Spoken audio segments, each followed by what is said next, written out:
Okay, So let's get to business. let's get to business. So it's been a while since we did the last video. It's actually not been that long. It's only been about a year. Been a year and Yeah. like 2 months. Yeah, it's felt like a lot longer. And that would be because it's been one crazy year. Yeah, out of all the years, it has been a year sort of thing. It's a lot of things have changed in the run. So obviously the big sort of elephant in the rooms is Aeons, but not just that. It's like I'd say one of the biggest things that we've done since then is basically work smarter. So using the tools at our disposal more wisely and sort of in every route making sure that nothing's left. Nothing that doesn't need to be there is in there. So whether that's an unnecessary upgrade, whether that's something that we get but we never use, like overdoing it on potions and such, we're always like cutting out as much as we can, getting it as close as we possibly can to what we need, and then using that to make us go faster. I guess a good example of that is, I'm not sure if it was in the route before, but before we would used to use slow time for like two fights, and it would lose like 5 seconds, and now we just don't do it anymore because we've just gotten good and we know what to do. And like there was one new strat which made it easier, but at the same time it was kind of we use it for two things, we might as well not use it. And one other thing is, I guess, multi-arrow, we get that and we use it for like one fight rather than like 4 fights that we did last time or something crazy. Do you think you're close to just cutting it out entirely, or? I mean, it is essentially yes. It isn't gotten a tool until after the arena now. Before we would get it for White Battery, and it was like required. Yeah. But now we, with the new Master Longbow, or part of the Aeons route, we can just kill the whatever we need to without it. So we just get it for, like, I think it's basically one fight. It's mostly just Kraken and Jack of Blades, and then after that, that's it. You don't really need it for anything else. So you can basically apply it once and be good for the rest of the game. Okay. I think in addition to that, I guess we've just had more data. So like before, we were just like, oh yeah, we do this thing because it's faster sort of thing. But now we sort of get an idea of what makes the game tick rather than just sort of this thing happens. Whether that's through our own testing, whether that's modding or whatever, just getting down into the nitty gritty of why does this happen sort of thing. Right. Another thing which I introduced and I thought it was going to be like a tiny time save, and this turned out to be a bigger change than anyone expected, was like there's a one hero save strat in Childhood where you basically hero save at the end and it skips you from when Oakvale's burning to, and then it just finishes Oakvale. And I thought, oh yeah, it just saves the journey of rolling to your father. But in addition to that, it disables autosaves, and that means that most autosaves where it says autosaving, don't turn off your computer, or like when you're entering a quest area, that just doesn't happen anymore. And then we also realized that it froze the time, which opened more ideas for the route and such, because it's like, oh, we can do different things with the traders now. Yep. And I guess another thing is just more community sort of thing. So while it's not directly related to the run, just having more people, even if it's just supporters, or now we have sort of more full-time glitch people like Hotshot, I guess, is a full-time glitch person. He doesn't do runs, he just focuses on glitches. Whereas before, in the earlier days, it was just me doing sort of strats, testing, routing, glitch hunting, sort of all of that. But because of sort of me and my sort of 3-head brain, it didn't exactly go well. And I joke about it, but it's also a thing of, as soon as you get a second pair of eyes looking at a run, they might immediately look and say, oh, why aren't you doing that? That's clearly fast. And it's like, I would have never thought of that. Yeah. And I guess sometimes you get so far in the hole that you just can't see out of it. Yeah, exactly. And it's like the only way to go is down. Someone's like, go, just dig to the side, you'll be fine. It's like, wait, what? Yeah. You can do that? You can do that? I guess another legal? Big... I don't think so, but we'll do it anyway.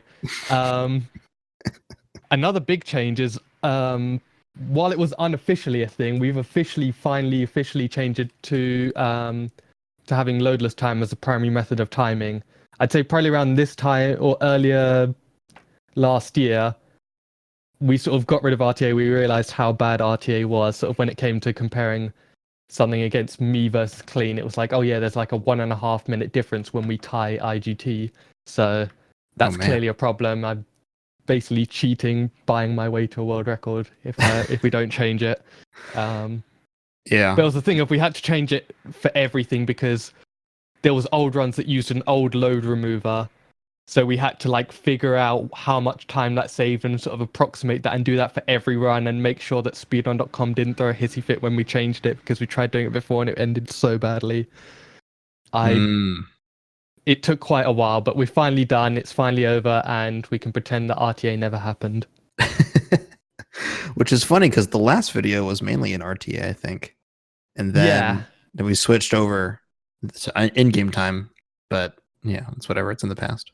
I'd probably say it was around the time the video was released, not because of that, but more that, oh, wait, no, this is like a big deal sort of thing of loadless time being the most important thing of like how accurate it is and how fair it is, I guess, because we would see times where it would be like, I would have about 8.5 minutes of loads in the run, and then there'd be someone on the leaderboard that has like 12.5 minutes. That's a full 4 minutes just because the loads that we thought didn't make a difference do sort of thing. So it was just like it was also a case of we knew more, so it's like, oh wait, this makes a difference. I think something as well is that whenever you have like just 1 or 2 or 3 runners, like maybe you don't see the difference as much. You don't see like the whole spectrum. But in the last year, we've seen the rise of Cannibal and Raheem. Both of them have been really coming to prominence. And KJ's sort of fallen off a bit. So it's like we have such a whole different spread of runners now that you might see some different things and maybe like, oh, in-game time is just better for everyone because, you know, Cannibal is like slower than Raheem. Sorry, I keep getting his name wrong. Yeah, that's right. And and you're the fastest, and then Clean's a little slower than everyone else. You know, it's like stuff like that where it's like, yeah, exactly. Like, when you only have 3 runners, it's like if one person has this time, one person has that time, one person has another time. There's no way. It's like ties are way less likely in that case. So you're not going to be able to see those differences as easily. Yeah. So that happened. So in-game time has become the new standard, which is good. Yeah, so I get behind that. We can all sleep better at night because of that. I agree. All right. So when the video ended last time, we mentioned a couple of things. There's like Bowerstone North early, but I don't think that's really viable. I don't think anyone cares about that right now. It was mainly because well, let me get my thought out here. That has changed because instead of going for the Soulless Greatsword, we go for the Sword of Aeons, and the Sword of Aeons was something that I mentioned as well. That was sort of like, I think I said like the wizards are sort of crunching the numbers. Yeah. And I think it was in October, I think. Yeah, so I actually checked not too long ago. So it's actually kind of a funny story. Basically, I couldn't do runs for about 3 months because there was a heat wave in the UK last year throughout summer, which meant that my room was essentially a greenhouse and I couldn't actually focus on runs at all. So I was like, if I can't do runs, I'm just going to practice and I guess I'll test. Let's see if I can make Sentinels faster. And it was just like a dumb idea I had. I always message Clean with these dumb ideas of, what if we like did 20 things differently? It might save like 5 seconds. And I did that with the Sentinels. And I got halfway through testing and then I think I stopped for something. And then I looked, I made a new document called Aeon's Route V2 at the start of August. And then finalized it in September. Well, okay, here's my confession. And the other guys might hear this and hate me, but I say I finalized it. I've got the sheet in front of me and half the numbers haven't been filled out. I just sort of got halfway through. I'm like, you know what? This is just probably faster. And then I sort of said, yeah, this is faster. And then sort of hoped that was right. And sure enough, it was. And it's gotten faster and faster. But like all my times just where I ended it like not even at the bits that I should have probably tested. I just sort of estimated, yeah, that's probably faster. Oh my god, Etem. And before it's actually slower, we just happen to be getting faster as runners. We have tested it since just to make sure, and I think with more recent changes to the run, it was that. But I know because the thing that always catches people off guard is that Aeon's earlier has been known for ages. It's been known since like 2016, end of 2016. Mm-hmm. But it took basically a year and a half, 2 years for it to actually be used in the run. Before it was sort of limited to Xbox Fable only. But I'd say it was because we sat down and it was sort of we worked a bit smarter, and because of those extra tools we had at our disposal. So one sort of thing that helped out Aeons a lot was damage boosting in arena, which I don't even think was a thing, or it was less so of a thing when the last video came out. And it's basically just you stand in the rotor blades, it takes away like all your mana, but if you stand in there long enough, your damage with Berserk just gets boosted to like triple damage or something. Yeah, I remember Clean in the time that he took the record. That was one of the things that he said was a big boost for him, was being able to do the damage increase in arena, Yeah. and then that was able to get him a lot more damage.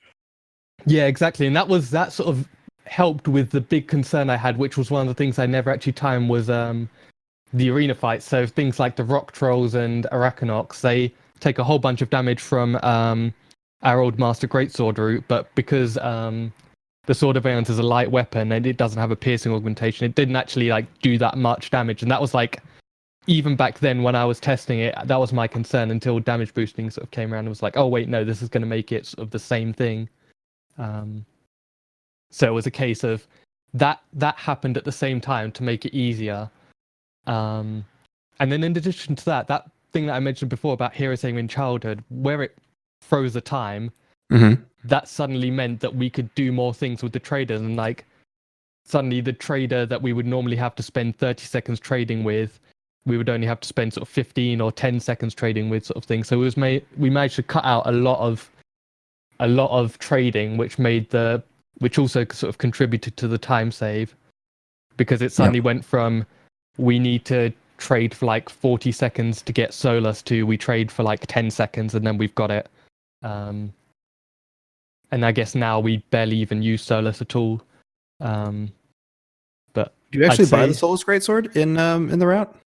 Yes and no. It's an optional thing of you can do it and it probably saves a few seconds, but it's at the same time it's way less consistent, and it's got some like there's a few pros and cons. There's like a few quests that are easier / more difficult with Aeons or Solus, but I guess at the same time we're also doing so much damage that most of them are just sort of irrelevant. It also comes down to like a safety thing, so I sort of recommend newer runners get Solus, because you also, while you're there, you get the potions, and those potions sort of really add up, even though there's only about 12 of them extra. It's sort of like, especially when you're starting out, that can be the difference between finishing a run and not finishing a run, which I guess is the most important thing. Indeed. What else did I have? The last like concern I had, which I don't think we ever tested, was about the maze fight, because the maze fight was like heavily like, that was a big sort of reset point. Like a lot of things in the run relied on the maze fight, because we had to do a certain amount of damage and sort of had to make sure all these criteria were met. And I think with the work that it was, I guess, both Avithis and Clean, and I guess to a lesser extent me, I just sort of cheered them on from a distance. But it was sort of a thing of they managed to figure out what makes the maze fight work and what makes it tick, sort of thing, and then we could use that to make Aeons more viable, sort of thing. Especially with the whole sort of like pure Aeons route. I gotcha. Because before it was like we would use Solus primarily for that maze fight, and now because it's sort of free regardless, it's sort of like a just go with whichever. I was talking to Raheem, and he was explaining to me that something that really made the Aeons possible was doing a hotshot glitch to get Berserk 4. Yeah. I'd say that was also, so that was in the 3rd of January. It's always a joke we have that all the strats get found during or after like the big event, so ESA or GDQ. It's either during or after all the stuff gets found. So Etem mode was found last year after ESA. Hotshot glitch was obviously found during GDQ this year. So maybe when we're all at GDQ, prison skip will get found. Yeah, fingers crossed, right? But yeah, no, so like it was actually funny. Hotshot messaged me about this. He didn't even send it in the main Discord. He DM'd me directly. He's like, "Oh, hey, look what I can do." And he just showed me a screenshot of the XP and the sort of negative in the thing. I'm like, "Oh, cool." Because it was sort of one of the things where he was always putting his head down and coming up with these crazy things that you could do that were like mostly completely useless. Like, "Oh yeah, I can like have my shovel stuck in my hand or something." And we're like, "Oh, cool." And then I think about 15 minutes later, he said, "Oh yeah, I can sort of like double buy an upgrade." And I didn't realize at the time. And I said something like, I think I've got the screenshot somewhere. It's like, cool, might break the run. And I said that kind of as a joke. And then a few hours later, I'm like, oh wait, no, this actually breaks the run. It was just, because for the longest time, we wanted Enflame 4 in Arena. That was like the thing we wanted because of how much damage it did and its range and stuff. It would just make the arena so much easier. And we got a taste of that in 100% because we had a different XP route, which meant we could do Enflame 4 in Arena and we knew how good it was. And it was kind of like people ran 100%, but they really wanted to just get that Enflame 4 sort of thing. Right. So as soon as he realized, oh yeah, you can double buy an upgrade, that was like, oh, the first thing I thought was Enflame 4, we can get that. That's like finally a thing. Mm-hmm. And then not long after, I sort of got the idea of getting Assassin's Rush after guild training, which would sort of, instead of getting one level of Assassin's Rush, you get two. And that would essentially just make the early journeys a lot easier and a lot faster and sort of a lot less mana intensive, which I guess was good for Aeons as well. Sort of like every strat that's been found sort of helped Aeons get faster and faster and faster. It's kind of cool that happened. Like, it was sort of like an idea that was found in 2016. It's a thing they know about for a while, and then all of a sudden, oh, this makes this easier. Oh, this makes this possible now. Oh, this makes this better. Like, oh, all of a sudden, Aeons goes from being like a sort of a neat trick that you can do to being like, oh, this is actually a viable strategy, and it's in fact the optimal strategy in a lot of cases. Yeah, exactly. It's like sort of a case of now it's crept into every run, like 100%. Before Aeons was never even gotten. It was like gotten for like 3 seconds when you would normally get it. And people kept bugging me about it. It's like, Etem, Aeons is almost definitely faster. And I'm like, no, I refuse to believe it. I don't want it. This is going to be the last one that changes. But then Aeons was... No, actually, I say that. Aeons was in the route, and then I rerouted it out of the run. Just to spite them. Dude, Etem hates Aeons. Yeah, it's true. Send the word. There was also a thing with Hotshot glitch that Assassin's Rush 3 getting it after Orchard Farm might be faster, and to this day, it's like a thing of if you ask anyone, they'll say, yeah, it's probably faster, but no one's been able to test it or sort of prove it's faster. Mm-hmm. Raheem says that he does it every once in a while, but I don't know how that works. Yeah, it's like the main setback is that you have to do some funky stuff with the XP. I'm not sure if sort of Hotshot mentioned how the glitch itself works, but you would have to do some funky stuff with XP upgrades to be able to afford it. It was sort of like a lot of extra padding just to make yourself go a little bit faster, and it was a case of the simplest solution is usually the easiest. So yeah, we just kind of opted not to. But it still might be faster. It might be that next year when you're doing part 3, oh yeah, we use Assassin's Rush 3 now. Come on, get with the times. Assassin's Rush 2? Dude, that's old hat. Come on. Boomer talk, I tell you. And here's another thing, and I think I told the other guys about this as well, but Hotshot and I actually sat on the glitch for about a day or so, and I was very conflicted about it because I was like as soon as there's a strat, I want to share it and make sure people know about it, and I didn't want to just hold this thing to myself, knowing how cool it was. But at the same time, I was rooting and doing testing and such for it, so that rather than it being saying, oh, here's this cool glitch, now we have to figure it out, I'm like, here's this cool glitch, here's what it does, here's what it saves, off you go, do some runs sort of thing. Yeah, I gotcha. Sometimes you gotta hold it back a little longer and just be like, guys, you don't understand. This is big. Yeah. Even down to naming it, like, because we said, we didn't want to call it just the XP glitch, and I was like, we're calling it the Hotshot glitch, and that's like, when we announce it, it's going to be called the Hotshot glitch, so that nobody has any say in the matter. It's just that's what it is now. There you go. Gotta give him his credit, man. Okay. So, whenever Hotshot Glitch was first found, how many, like, has it gone through many iterations? Because besides Inflame 4 and Assassin's Rush 2, what else is it like required? I say required, but you know what I mean. Like, what's the big uses for it? I'd say it's really good for Berserk 4. I'm sure other people have mentioned that, and I always kind of forget about it and just sort of kind of go for it. But Berserk 4, it's a very small time save, but it just sort of makes the run very much way more consistent. I guess that's the same with regular Hotshot Glitch in that when you use it, it just makes your life so much easier. So Arena is basically, before it was an actual like struggle and a challenge, and now it's just kind of free because you just inflame everything except for the last few waves. That's what I've been listening. That's been what I've been waiting for my whole goddamn life. Because Arena is so hard for me.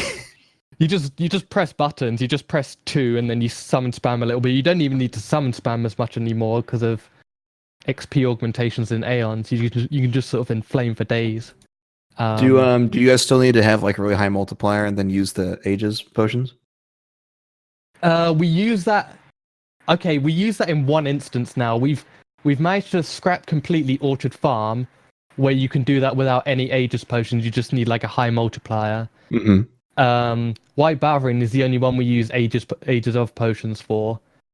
And then Arena we don't even use Aegis of potions for. We just summon spam, and that's usually good enough. That is good enough, and depending on how much you spam, you're either very, very much safe or you're safe, sort of thing. God bless you, boys.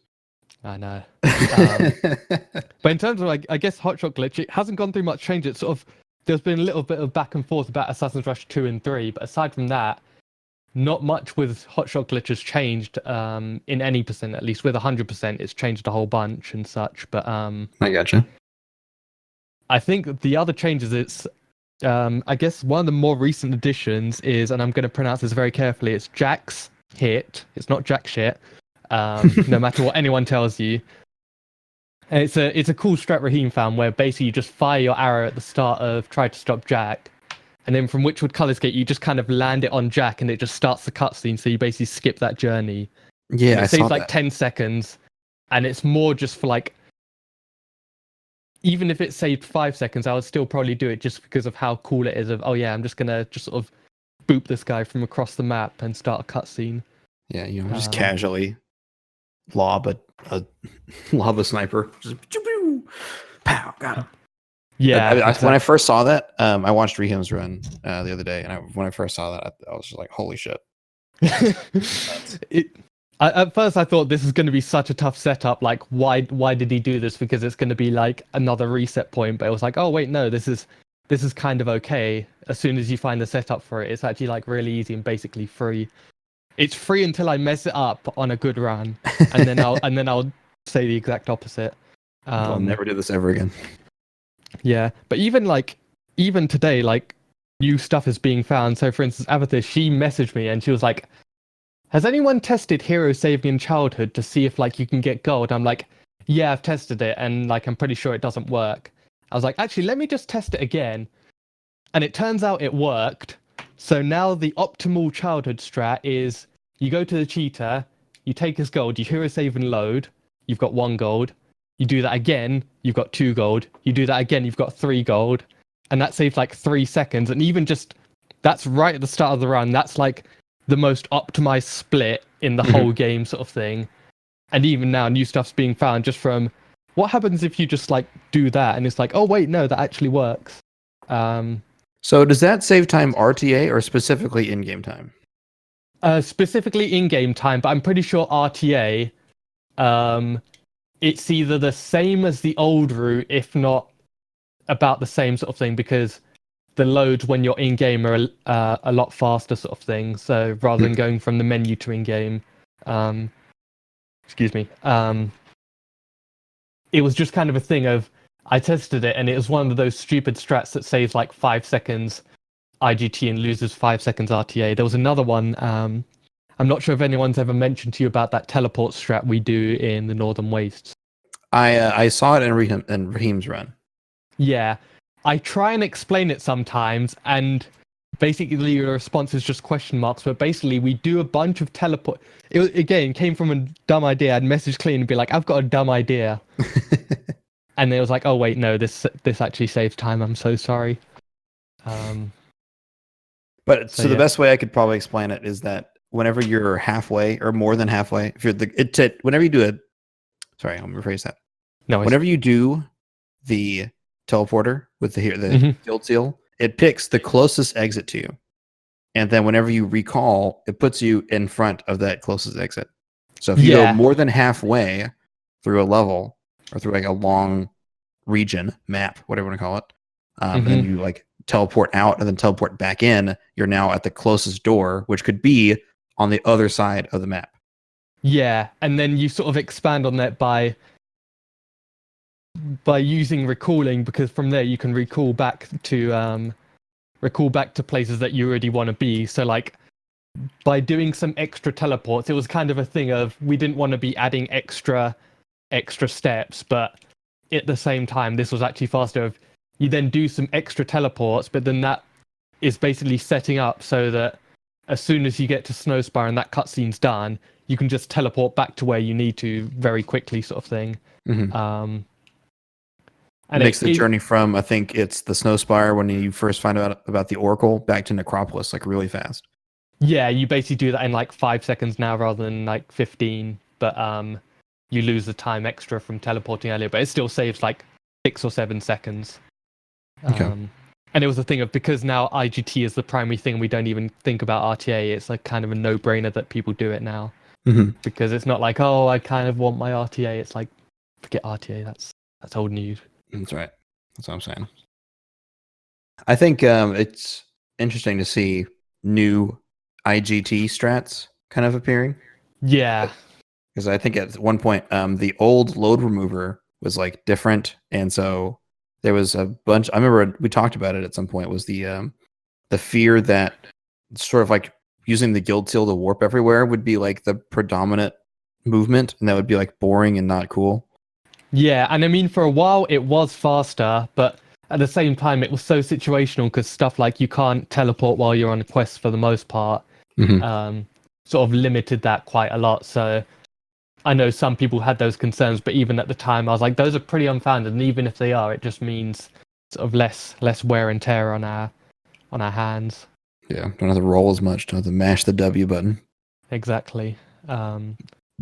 I think in general with the routes, just to sort of summarize, I think any percent has always been about there'd be either be one big strat that would save a bunch of time, and then there'd be sort of a lot of very small strats that save 5 or 10 seconds here or there.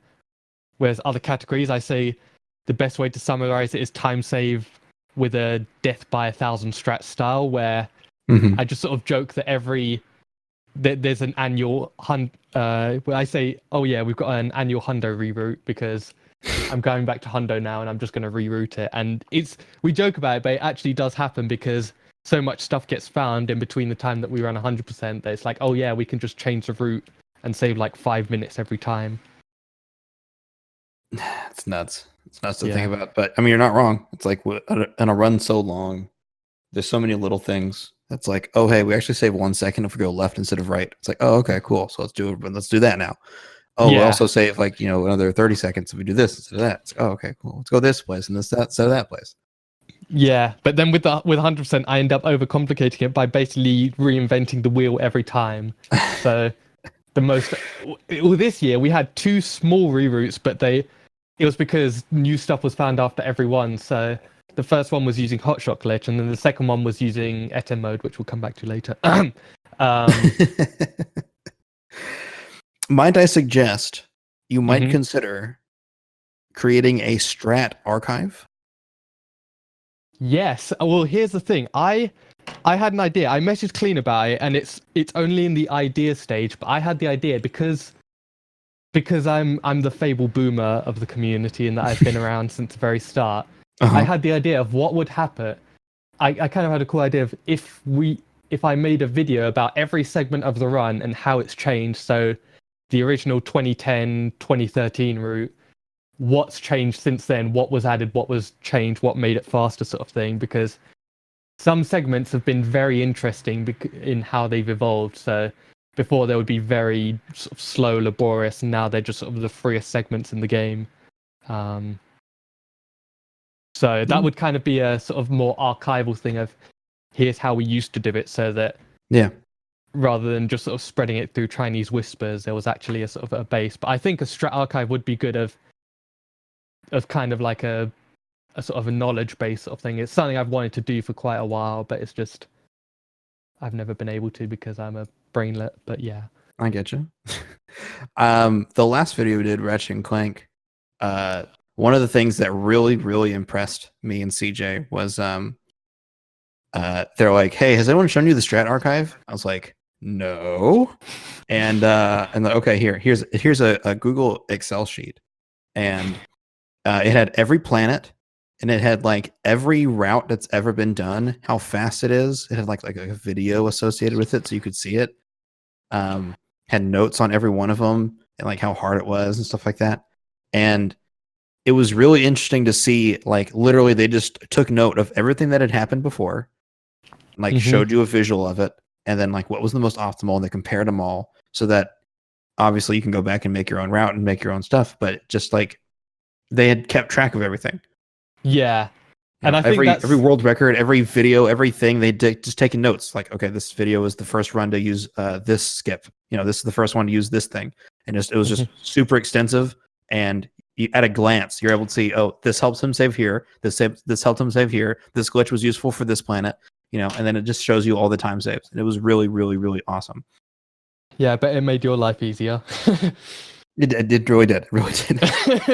Yeah. But yeah, no, I think it's the thing because, again, it boils down to that thing of before when it was a very small community. It was just me that did all those things, and sometimes I would be doing runs, sometimes I'd be doing routing, sometimes I wouldn't want to play the game at all, sort of thing. So, and I'm a lazy bastard, so it was a thing of we never got to do that. But I think with those large communities, and I guess even Fable now, it's a thing where that's kind of possible. That's kind of something that we could do. If we put our brains together, we could probably do it. But right now, it's kind of a tangent. But have you ever heard of something called the bus factor? The bus factor? No. It's very random. It's more to do with like employment stuff. But basically, if there's multiple people on a project, is there a key person? And there's a reason it's called a bus factor. If they get hit by a bus tomorrow, is the project doomed, basically? Oh, yeah. And it's an interesting way to put it, but yeah. Yeah, it's a very dark way of putting it, but at the same time, it's that thing of if suddenly they disappear tomorrow, can it still carry on? And before, it would kind of be, not to like toot my own horn or anything, but back when it was, I would do all the routing stuff, I would say no, but now I could say, yeah, I could disappear tomorrow and things would still be okay, sort of thing. Yeah, it's interesting to think of like who's the leader here, more or less, even if they're like unofficial. Who's more or less just the guy in charge, and then who has the knowledge to carry on. Yeah, exactly. Who's just like a lackey, not for lack of a better word. Who's just like, hey, clean, go do this, and he's like, yes, sir. He just goes and does it. Yeah. Like, so, wait, have you been reading our DMs? Clean, I have this really dumb idea. Go test it for me. Well, no, it's that I'll say to Clean, I've got this dumb idea. I'm going to test it. And Clean's like, you're an idiot or something. Not actually, but like, he'd be like, God damn it, not you again, sort of thing.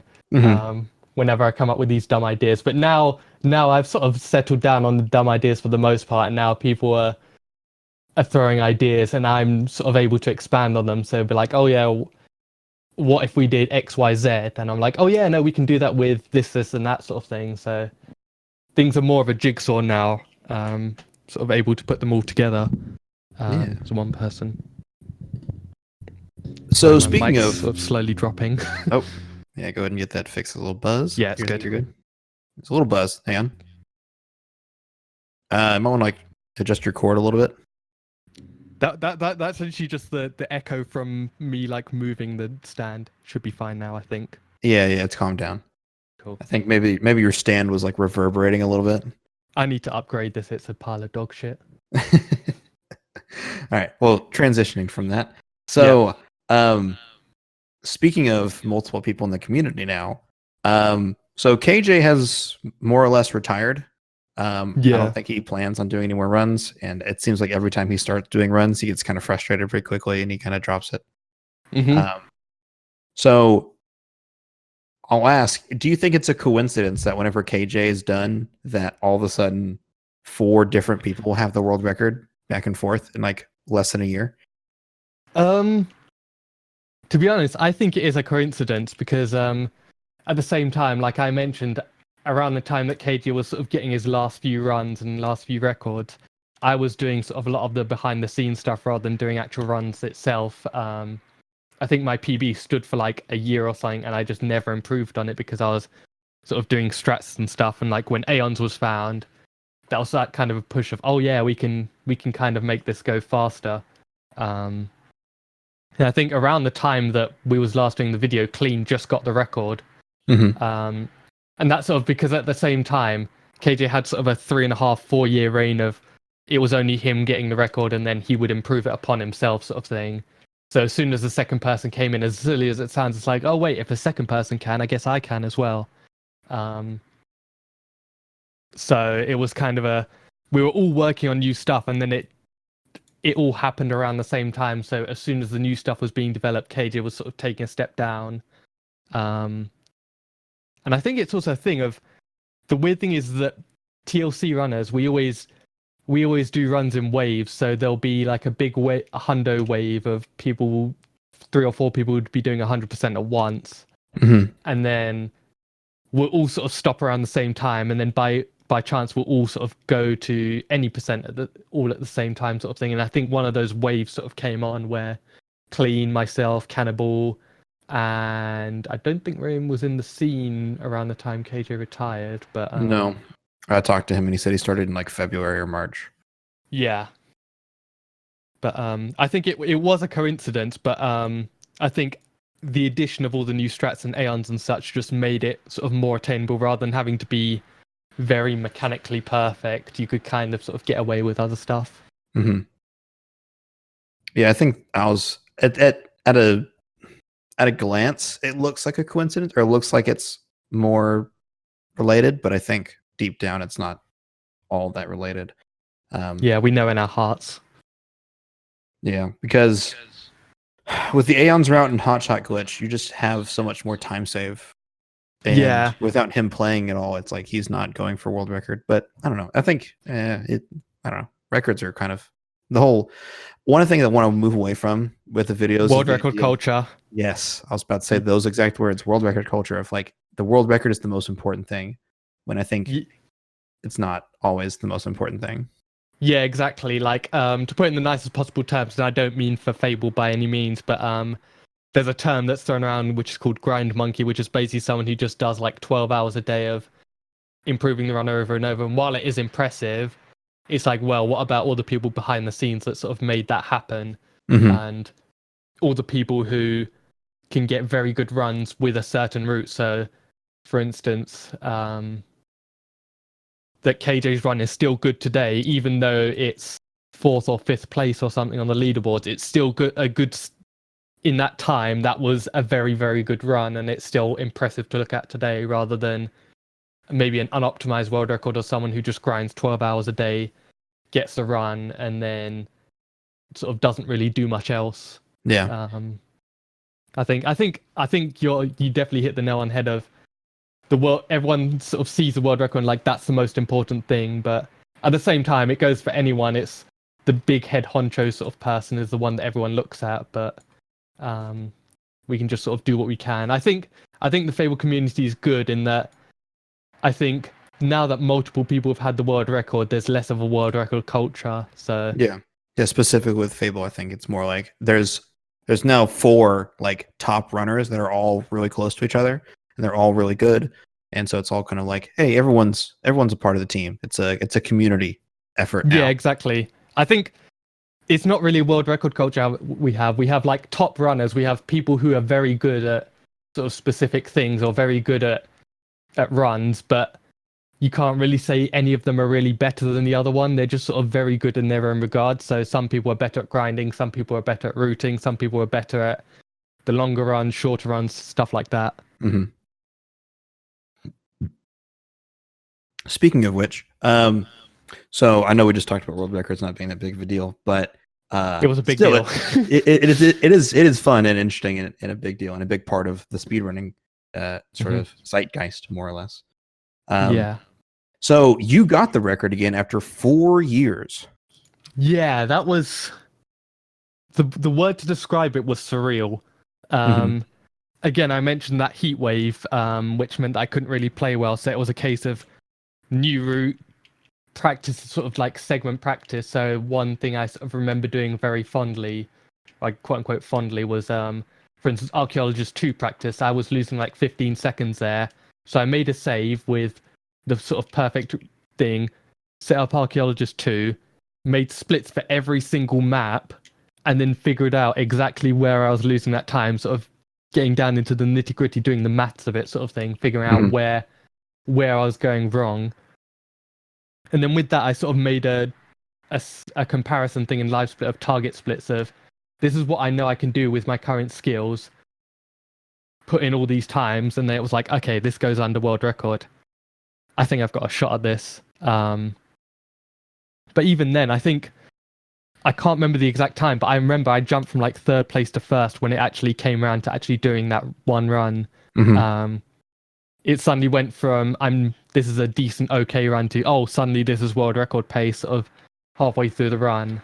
And that was an interesting thing to deal with. I haven't dealt with those nerves for 4 years, and well, nerves in those regards, like I had nerves when I was doing like ESA runs and such in the earlier years, so it's not like it was a completely unfamiliar feeling, but that feeling of pure panic when you're like fighting thunder and such, even though you know it's a free fight, like the feeling that like I'm not sure, I'm pretty sure other people can agree, but you're fighting and you're just kind of on autopilot with feeling like your heart's a bit like thinking you might have a heart attack before the run ends, and just sort of hoping that you'll hit stop recording before you die. But you joke, but I was genuinely thinking that at the time. But like, oh man, I hope I hit the final split before I pass out. Yeah, it's like make sure I hit stop recording, have someone hit upload, and then that'll be good. But it was just kind of a thing of I knew it was possible, but a lot of things came together in that run, even though some parts of it weren't the best. Like I know my white Balverine, for instance, was terrible, and like some other parts, I just sort of it all fell apart. But it was just sort of at the end, I didn't realize how close it was. I think I world recorded by about 3 or 4 seconds. I didn't realize, but how close it was. Otherwise, I probably would have played a little bit better. But I think I ended up doing a few safer strats because I was so panicked that I was like, I don't want to mess this up. Like, I didn't do the teleport strat because I know I'm going to mess this up and just like hate everything for the next 2 years. But yeah. Once it came to that though, I got the any percent world record, and that was like the thing of that was the hardest category to beat. So at that point, it went from okay, I've got the any percent record, and then rather than improving on it, I decided to go for the leaderboard sweep. So all the main categories on TLC, I wanted to get world record in all of them, be the top dog for a few days, sort of thing. Did you? Because I actually haven't looked at the leaderboard progression stuff for that. But did you actually do a sweep? Yeah. So nice. It's a bit hard to tell, but it's actually kind of a funny story. So at the time I had 100% world record, the annual reroute wasn't due yet, so I was fine on there. The next one was Marriage, which KJ had a run of, which was really good. And I basically figured out the route, did some runs, and within about 3 hours on one of the days, I remember I had a big sort of Christmas holiday off. And just sort of 3 hours in one day, I managed to get the record. But I would be lying if I didn't say it was just as stressful and I was just as happy when I got that run than I did the any percent record. Yeah, I imagine. Because it's such a tight category, like it's so many things have to go right. And I remember just like, even though it was only about 2 hours of running, it was like, it was such an intense grind that at the end it was like, woof, this is done. And then after that point, I think the only thing left was all silver quests. And I said I wanted to get a leaderboard sweep, but at the same time, I wanted to get a leaderboard sweep before the end of the year. And it was like the 28th of December. Oh, yeah. So it literally got to right at the end of the year. Like I PB'd at 1 a.m. on the morning of the 31st of December. I thought, okay, I'm going to go to bed. I'm going to wake up and I'm going to do more runs. And then I managed to get the final record some point during the day on the 31st of December, which sort of finished the sweep, and it just barely ticked that goal of get a sweep of the leaderboard before the New Year's. But I think Any Percent was probably the first one to go down when Cannibal beat that. I would imagine, because does Cannibal run the other categories? Yeah, he did some runs of Any Percent. Like he did one run which was really close to mine. But then I rerouted and sort of got faster, and then he beat me again, I think. I can't remember the progression of 100%. I really should, because that's like my baby. But he did he mostly did Any Percent, but he did do a few 100% runs. But I think Any Percent was the first to go down. Gotcha. Okay. Yeah, I know the feeling of I'll let you go. Go ahead. I was going to say, as soon as 2019 hit, because I remember Hotshot Glitch was found, and I thought, okay, let me get some free world records and get like a 108 or something from a 109.30, and I just couldn't get runs. And then that sort of happened at the same time that stuff at work was happening, so I just ended up taking I basically burnt out hard and took like a 6-month hiatus, which is why I never streamed for like the first 6 months of the year. Gotcha. I think I came back for a few, 100% reroute, did a few runs, and then just sort of went in hibernation for another 2 months. Gotcha. I understand. I was going to say that I know the feeling of like getting big goals. I never had. I run Snap. That's like my main game, and I never had the world record, but I had this goal of getting a sub 21 for the longest time, and when I was finally on a run that was like, okay, this has a legit shot of being a sub 21 run. I've been trying to grind for this for over a year, and I haven't been able to get to this. Like I've been stuck. I got a 21:00.4. Oh Jesus. Yeah, and that kind of crushed me a little bit. Yeah, at that point you're almost like, you know what, forget it. That's like good enough. That's close enough. I can say I almost did it. Yeah, it was very close. I was very close to that point, but I had to sort of recollect myself. I did take a little break, but anyways, point is, I know that feeling of like the heart's beating out of your chest. Like, yeah, I was so nervous. I had to close chat, and I just like don't pay attention. Just play the game. Just focus. Play the game. Think. Like pay attention. Like I said, I was so glad that I did that one run offline, because I'm pretty sure I was delirious at the end. Like if my mic was on, I would have been sent to a mental hospital around the end of that run. Just like singing to myself, humming, doing whatever I can to stay sane for those last 2 minutes. Yeah. No, I feel that. I didn't speak. I literally didn't speak. I was like, I could talk. I had chat open, or I had chat, and people were watching, and people were talking to me, but I was like, don't talk. Shh. Just pay attention. Just focus. Sub only on, but then you can't actually type /subs on, and then just like, all right, just close chat, get rid of it. Yeah. So I was like, okay. So I know that feeling. So it's definitely a really exciting time. Yeah. Clean got the record a couple times. Yeah. So I think he was the first person to beat you, right? Or was it Cannibal? Let's check. We finally have the world record statistics thing back again. Thanks, we finally do. Thank you, Pat. I genuinely thought it was never coming back. Yeah, I also thought that, because I remember hearing somebody ask Pac, like, is this like a very long time to fix, or is this like a 2-week patch? And he was like, oh, it'll be down for like 2 weeks, and then it's down for like 6 months. Then it's like, oh no. Okay. So look, Any Percent. So clean, December, me December. Oh, 27th. Jesus, that was closer than I thought. I guess 28th was when I did Marriage. 29th was when I did all Silver Quests. Yeah, so it was basically like 2 weeks after Clean beat my time by about 23 seconds in Any Percent. And I think, to be honest,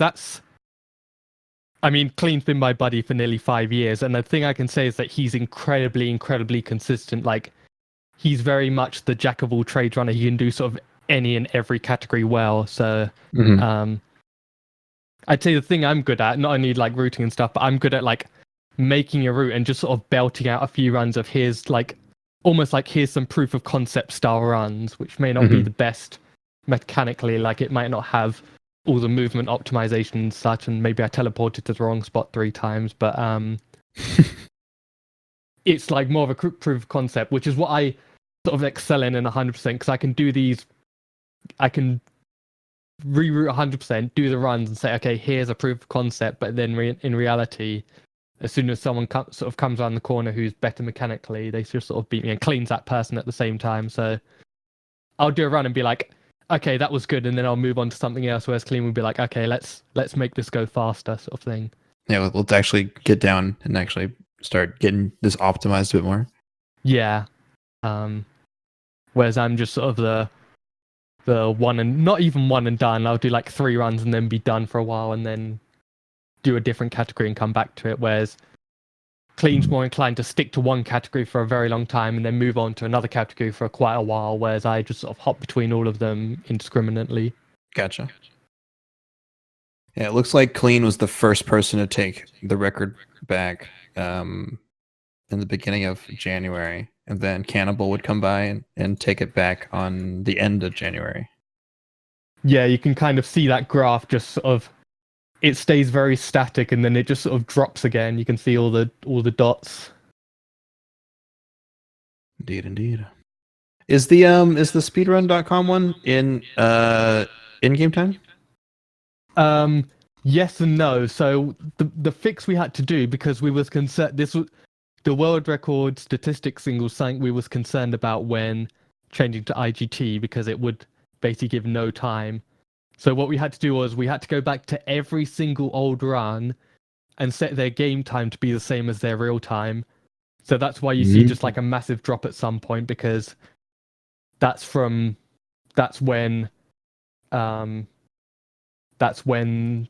basically the changes happen. So you can see there's one run which is a 1:15, which I don't think is actually right.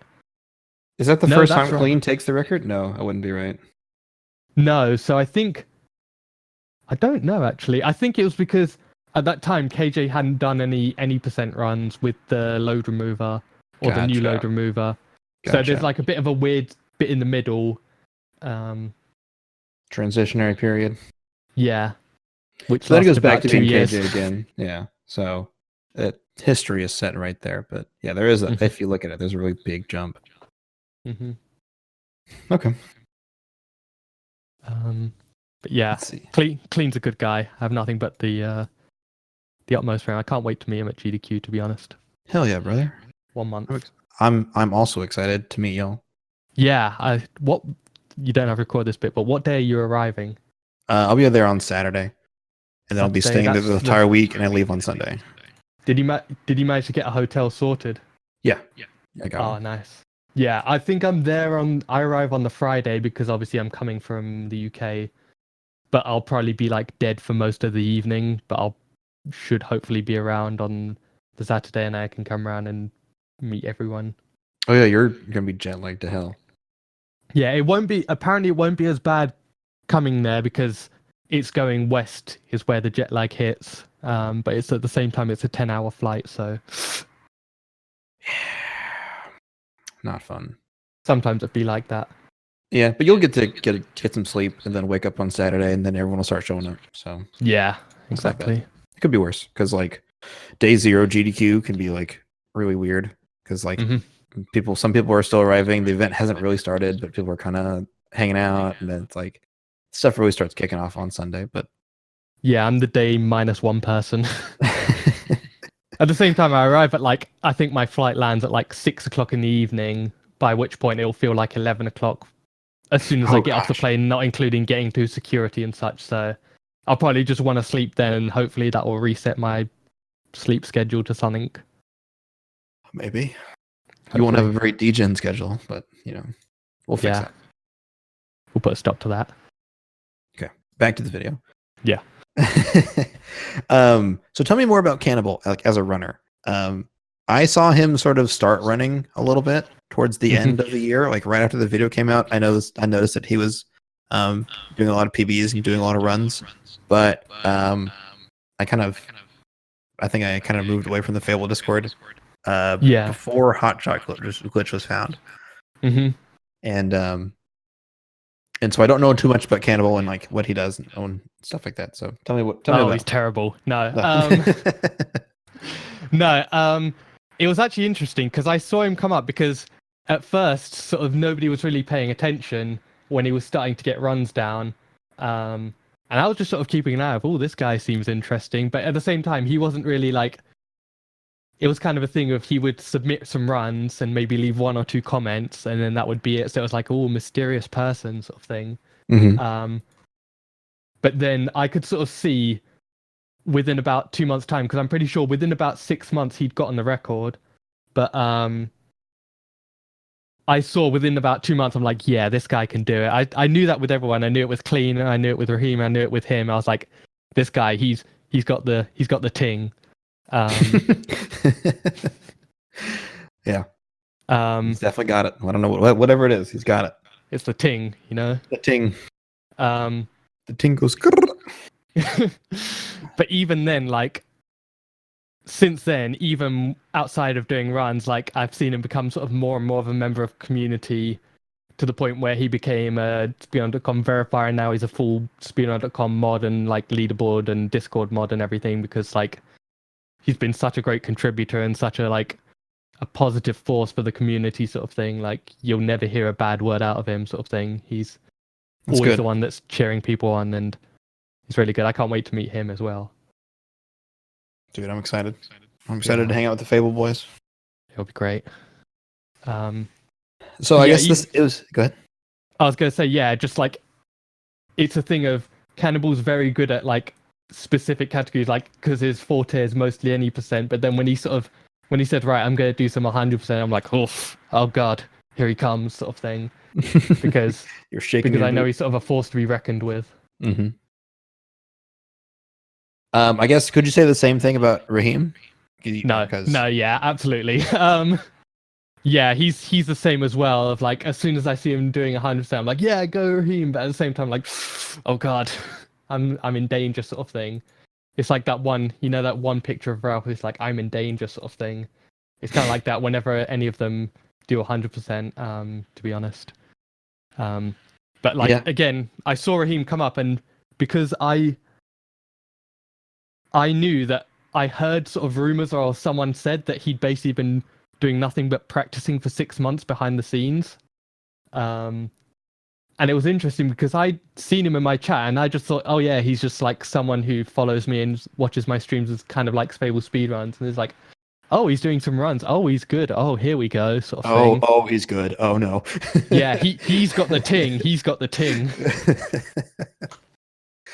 I think he's extremely sort of good mechanically skill-wise. Like he's very good at like optimizing any percent down sort of thing. Like it was a case of I couldn't have optimized it down the same way that Cannibal and Raheem did because, I don't have that mechanical skill sort of thing, whereas they do. They can bring it down and they can optimize every last thing down to sort of the milliseconds and have it count.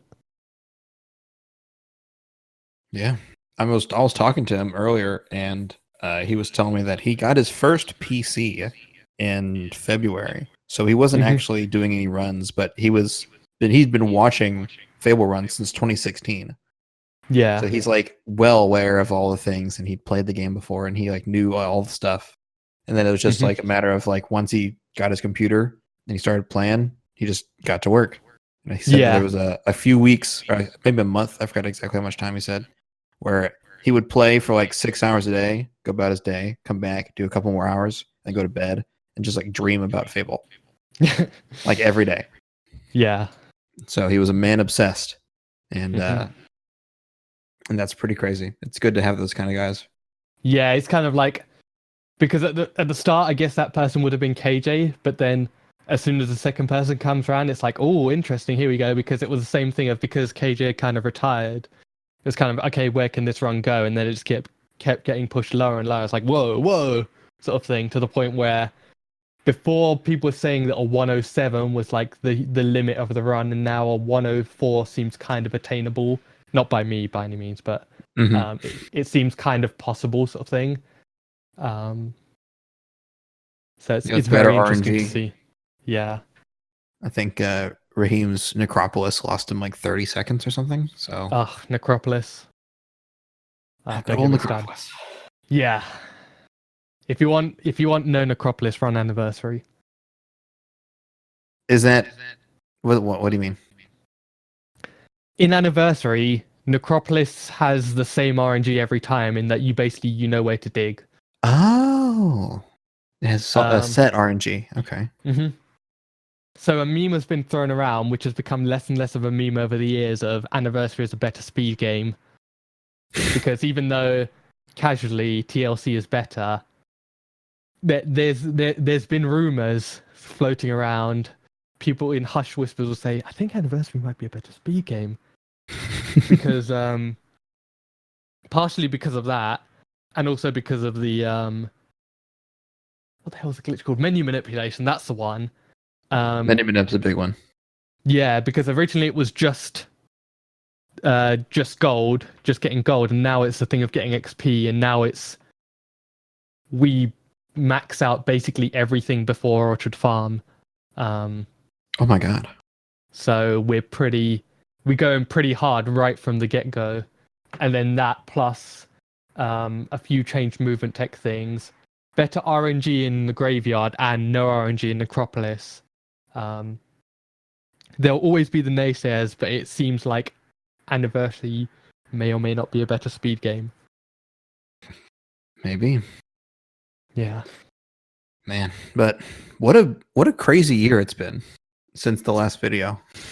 Yeah, it's been weird because at the same time I feel like not much has happened, but it was because everything happened sort of not long after the video came out. Like, I'm pretty sure let me find out what day exactly did the video release, because was the end of September or was it the end of August? Let me have a look. Speed docs. 31st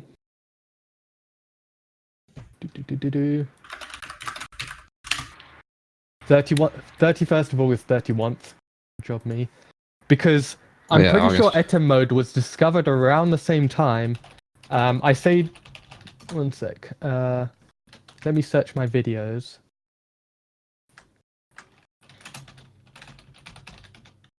Yeah, 13th of August. So it actually came out slightly before.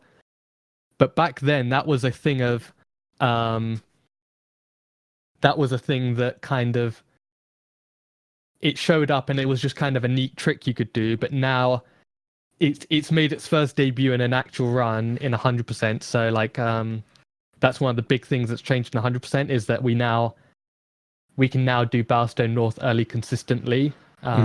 Consistently. Yes, exactly.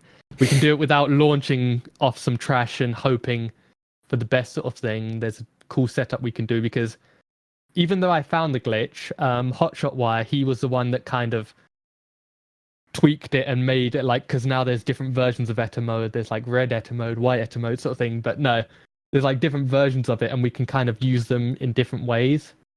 And because of that, we can now use it to enter Bowstone North early, basically losing like 30 seconds, but then save a bunch of time by getting stuff like Solus early and such. We did test it for any percent, but unfortunately it's slower, and I'm kind of sad about that. I really would have wanted it to be faster. It'd be nice, but yeah. But I you're feel stuck like with Aeons, unfortunately. Yeah, even though like the last few months it's been a bit more quiet aside from Etem mode V3, in terms of actual things that have been concrete found, I think on the horizon there's a lot of things coming up. So even before the trophy was found, I said trophies, they seem pretty broken. There's some way we can use these to our advantage. And then Hotshot found the version of Etem mode using the trophies. And now that seems like sort of our key to things like prison skip and such. Not quite there yet, but it's like if anything's gonna do it, that'll probably be a part of it, sort of thing. Which is fun, I've heard because that now thrown around a little bit. It's a thing of the only strat that's ever been named after me has gone from a neat tidbit to something that might actually break the game. So it's pretty nuts. I'll be collecting my royalty check every time it's mentioned as soon as prison skip's found. There you go. I was gonna say, Hotshot seems like he's been a pretty big boon to the community. He's found Hotshot glitch, which is a really big glitch, and then he's been working on Etem mode stuff. Yeah. Before, well, the way I describe it, and I'm sure he'd take this as a compliment, is he's kind of the mad scientist who's in the corner coming up with crazy things, and most people sort of don't really get what he's doing, but at the same time, there's a few people that are there, sort of like going, yes, yes, sort of writing stuff down with it. He's got a couple acolytes. He's the mad wizard in the corner, sort of coming up with stuff, and we're sort of trying to figure out how we can use it and such, which I think is a good thing.